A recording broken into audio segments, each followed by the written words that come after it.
Hello guys, welcome back to my new blog video. তো চলো আজকে ব্লগ ভিডিওটা আমি এখান থেকেই শুরু করেছি।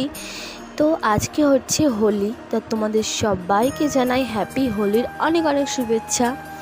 তো যাই হোক, এই হোলিতে আমি গোপাল সোনাদেরকে কীরমভাবে সেবা করছি না করছি, সারাদিন আমার গোপু সোনারা কী করছে না করছে সবটাই তোমাদের সাথে শেয়ার করব। তো চলো ফুল ভিডিওটা স্কিপ না করে একদম দেখতে থাকো। আর এই দেখো, এখন কিন্তু আমি সকাল সকাল চলে এসেছি আমার গোপু সোনাকে ঘুম থেকে তুলতে। এখন বাজে ওই 7:45 মতো। আসলে সকাল সকাল এসেছি স্নান ধান করে, কারণ অনেক কিছু করব, ওই জন্য তোমরা পুরো ভিডিওতেই দেখতে পারবে সবটা। তো এই দেখো, গোপাল সোনাদেরকে কিন্তু ঘুম থেকে তুলে এখন মুখ টুক মুছিয়ে ওদের এখন সুন্দর করে বসিয়ে দিচ্ছি। এখন স্নান দেবো না, ওদেরকে পরে ভালো করে সুন্দর করে স্নান করিয়ে দেবো আজকে। তো এখন কিন্তু দেখো, সকালবেলাতে গোপাল সোনাকে একটু কাজু কিশমিশ আর খেজুর দিয়ে ভোগ দিয়েছি।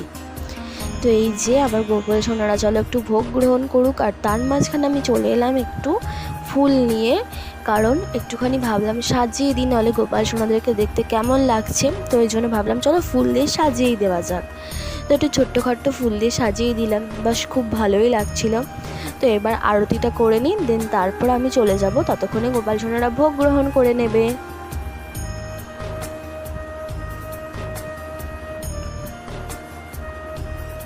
তো গোপাল সোনাকে ভোগ গ্রহণ করতে দিয়ে আমি কিন্তু চলে এসেছি এখানে পায়েস বানানোর জন্য। হ্যাঁ, আজকে কিন্তু আমি গোপাল সোনাকে পায়েস ভোগ দেব। আর প্রথমে তো ভেবেছিলাম যে পায়েসই দেবো, দেন তারপর আমি ভাবলাম না, শুধু পায়েস কেন দেবো, সঙ্গে লুচিও করে দেব। তো চলো দেখতে থাকো।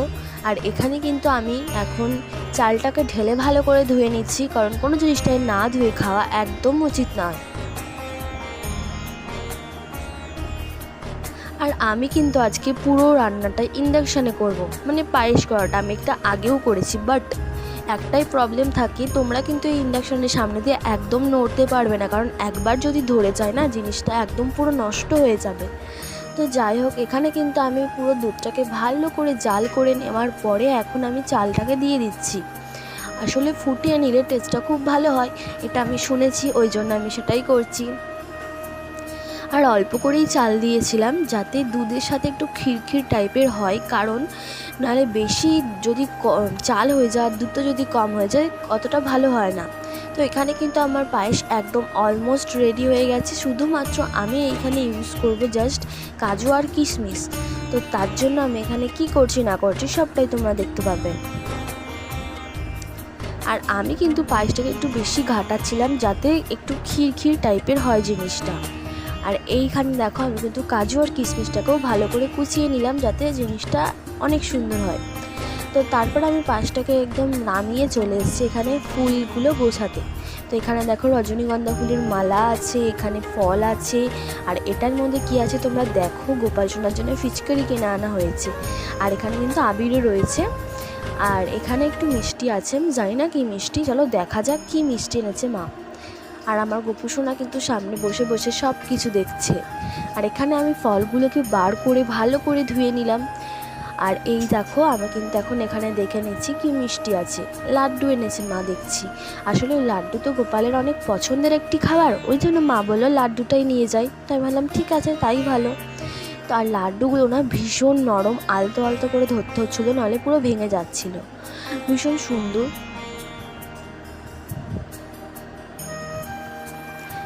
আর জানো তো, প্রথমে না আমি ভেবেছিলাম যে ঘরেই দেব সব রকম ভোগ ঠোক দিয়ে, বাট কেন জানি না মা কালী চাই যে ওনার সামনে গিয়ে সব কিছু দেওয়া হোক। তো ওই জন্য আমরা কিন্তু মন্দিরে নিয়ে চলে গেছিলাম লাস্ট পর্যন্ত। তো এখানে কিন্তু ফল বানানো একদম রেডি হয়ে গেছে, আর ওখানে মিষ্টিটাও নিয়ে নিয়েছি। আর এখানে হচ্ছে কাঁচা দুধ, গোপাল সোনাকে স্নান করাবো বলে বললাম, তো একটু স্পেশাল করে স্নান করাবো তাই জন্য। আর এই দেখো, এখানে কিন্তু আমি ফুলের একদম থালাটাকে সুন্দর করে সাজিয়ে ফেলেছি। আর এবার চলো কি করছি না করছি সবটা দেখতে পাবে। আর এই হচ্ছে কি আমার পায়েসটা। এবার চলো পায়েসটাকে গোপাল সোনার ভোগের জন্য নামিয়ে ফেলি, মানে একটা বাটির মধ্যে তো দিতে হবে, গামলা ধরে তো আর দেওয়া যায় না, একটু সুন্দর যে ব্যাপার থাকে। তো যাই হোক, এখানে কিন্তু আমি পায়েসটাকে আরও একটুখানি নাড়িয়ে ঘাটিয়ে নিয়ে তারপরে আমি এখানে গোপাল সোনার জন্য তুলে নিচ্ছি।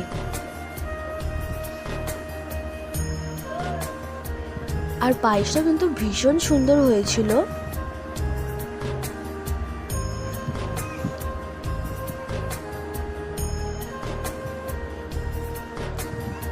তো এইবার আমি পায়েসটাকে ঢাকা চাপা দিয়ে রেখে দিচ্ছি যাতে পায়েসটা অনেকক্ষণ গরম থাকে।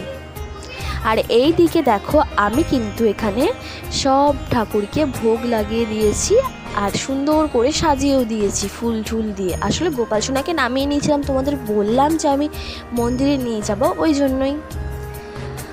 আর জানো তো গোপাল সোনা না থাকলে না পুরো সিংহাসনটা একদম খালি খালি লাগে, ওই জন্য ভাবলাম লোকনাথ বাবাকে মাঝখানে দিই, তাহলে হয়তো ফাঁকা ফাঁকাটা একটু পূর্ণ হবে। তো যাই হোক, এবার চলো সবার পায়ে আবির দিয়ে দিই। আর বাঙালির উৎসব মানে সবার প্রথম হচ্ছে ঠাকুরকে দিয়ে শুরু হয়, তো আমাদের এখানে কিন্তু প্রত্যেকবার সেটাই করি আমরা। আর এখানে সবার প্রথমে আমরা সব ঠাকুরের পায়ে আবির দিই, দেন তারপর আমরা খেলা স্টার্ট করি। আর তোমাদের ওখানে কি হয় তোমরা অবশ্যই কিন্তু কমেন্ট করে বলতে একদমই ভুলো না, আমার মনে হয় তোমাদের ওখানেও সেমই হয়। তো ব্যাস আমরা কিন্তু মন্দিরে চলে এসেছি সব কিছু গুছিয়ে নিয়ে। আর এখানে কিন্তু লুচিটাও হয়ে গেছে, মা লুচিটা করেছে, ওই জন্য আর ভিডিও দেখাতেই পারলাম না। তো এই দেখো আমি কিন্তু এখানে স্নানের জন্য দুটো ভাগে দুধ রেডি করে নিচ্ছি, একটা শিব ঠাকুরকে স্নান করানো হবে আর একটা হচ্ছে গোপাল সোনাদেরকে। এই দেখো আমার গিরি সোনা গোপু সোনাকে বসালাম, আর এই হচ্ছে কি আমার একটা বোনের গোপু সোনা ছোট্টখাট্টো। আর এইটা দেখেছো, এটা কিন্তু পাওয়া গোপু সোনা, জানো খুব সুন্দর। তো যাই হোক, ওদের সবাইকে এখন মা স্নান করিয়ে দেবে।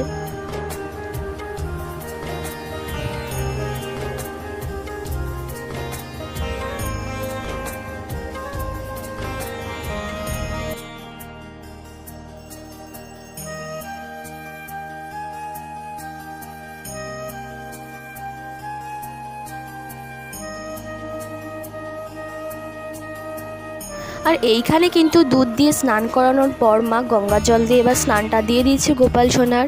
তো এটা কিন্তু সবাইকারই করা উচিত, কারণ দুধ দিয়ে স্নানটা শুধু করালে গাটা একটু চ্যাটচ্যাট করবে, তো ওই জন্য আমি প্রথমে জল দিয়েও স্নান দিয়ে দিয়েছি। তো এখানে কিন্তু শিবলিঙ্গকেও মা এখন স্নান দিয়ে দিচ্ছে দুধ দিয়েই। তো খুব সুন্দর লাগছিল, আজকের পুজোটা না খুব ভালো মতো হয়েছে, মানে কি বলবো, যতটুকু আশা করিনি তার বেশিই হয়ে গেছে। তো এইখানে কিন্তু এবার আমার গোপু সোনাদেরকে ভালো করে ফুল টুল দিয়ে সাজিয়ে দেওয়া হচ্ছে।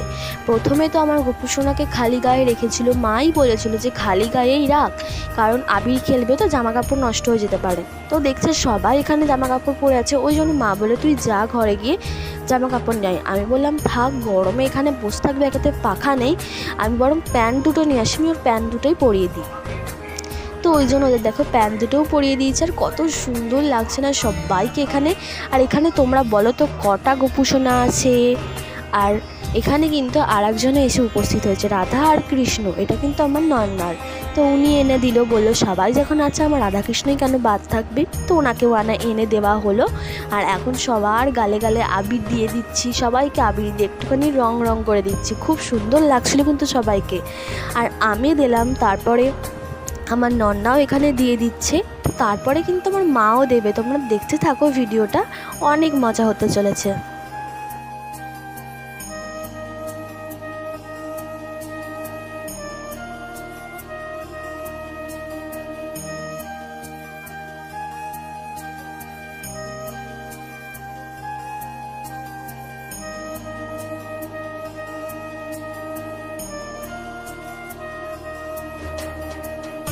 তো গোপু সোনাদেরকে দেওয়ার পরে এখন কিন্তু আমরা সব ঠাকুরকে দিয়ে দিচ্ছি, এখানে ভোলে বাবাকেও দিয়ে দিচ্ছি, আর কিন্তু আমরা মায়ের পায়ের চরণেও দিয়েছিলাম, মানে আমাদের মা কালীর পায়ের চরণে, তারা তোমাদের দেখাচ্ছি লাস্টে।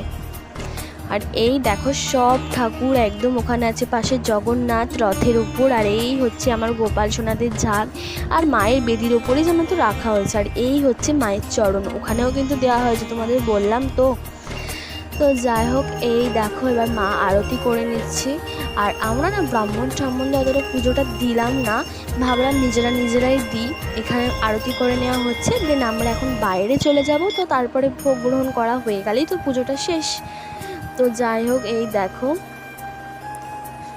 আর এত সুন্দর লাগছিল না গোপু সোনাদেরকে, কি বলবো তোমাদেরকে। আর আমি ফটোই তুলিনি, জাস্ট ভিডিওই করে গেছি, আমি কি থাম্বনেলে দেবো আমি সেটাই বুঝতে পারছি না। আর এখন এই ঝালট না কি বলে না, ওটা দিয়েও কিন্তু আরতি করে নেওয়া হচ্ছে সব ঠাকুরকে। তো আজকের ভিডিওটা তাহলে এই পর্যন্তই রাখছি। যদি তোমাদের ভিডিওটা কোনো জায়গাতেও ভালো লেগে থাকে তাহলে অবশ্যই লাইক করে দিও, চ্যানেলটাকে সাবস্ক্রাইব করে দিও।